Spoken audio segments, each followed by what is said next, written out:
Well, they may be notoriously difficult to take care of, but they sure are pretty. Let's talk about Alocasia.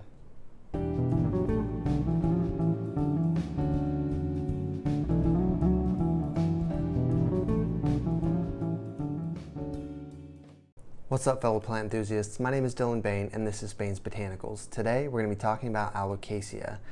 These plants have a bit of a reputation for being difficult to take care of, but let's try to work through it. This is actually an Alocasia baginda. It's only the second Alocasia I've ever owned, and it's been pretty good to me, actually. I don't know if I've just figured out how to do it. I have had a few leaves yellow, but for the most part, it's been doing well. And if you guys notice all those flowers in there, those were not here when I got it. So maybe I'm doing something right. Alocasia, here's the taxonomy information for it. Alocasia is in the Aeraceae family, so it is an aeroid, which means it is a cousin to things like Spathiphyllum, Philodendron, Epipremnum, a lot of famous other houseplants. So it's going to have flowers that have the spadix, the little corn cob, although these flowers are bizarre because they're kind of bulbous at the bottom. So here is the leaves are just so darn wide. This flower right here hasn't bloomed yet, and it kind of looks like a witch finger or something. I'm not really sure, but you can see how they kind of get big at the bottom. And then if we notice, like this one right here has already bloomed and still bulbous at the bottom. It kind of peels back. There's a little leaf that peels back, and now it just kind of looks like a I don't know, but yeah, really interesting flowers, really interesting plant. There are many species of Alocasia. Honestly, when I go to a greenhouse and I just look at how many Alocasias there are, I'm kind of blown away because they are kind of tricky to take care of. I don't know why, but there it is. As far as light goes, just bright indirect light, no direct sun.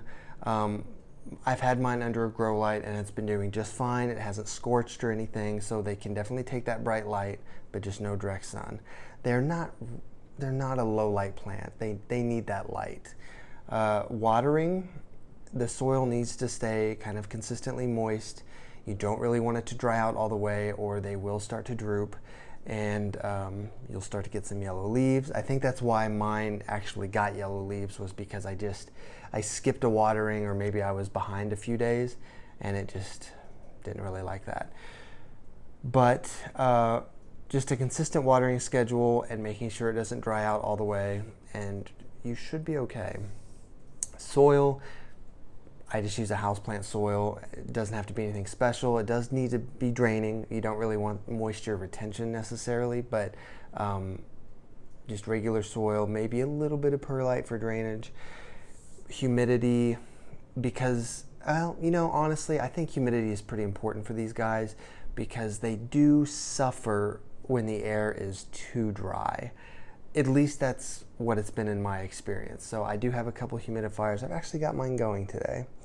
Normally I don't have it on right now, but they will appreciate that humidity, maybe even the occasional misting. It's going to vary species to species just because some Alocasia species are a little daintier than others.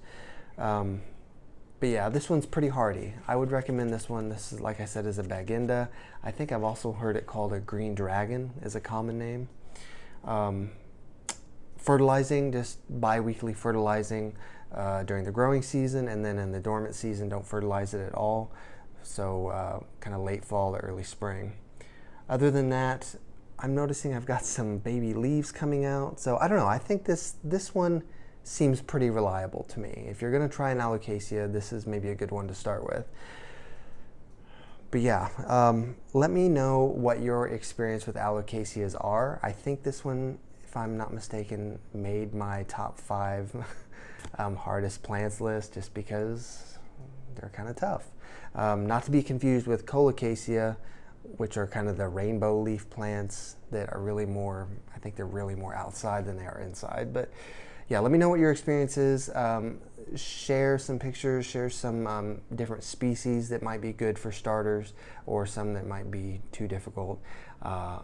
And yeah, I've been really enjoying interacting with you guys. Thank you for your comments. Thank you for your support and everything. And I'll get some more videos out to you guys real soon. So until then, thank you.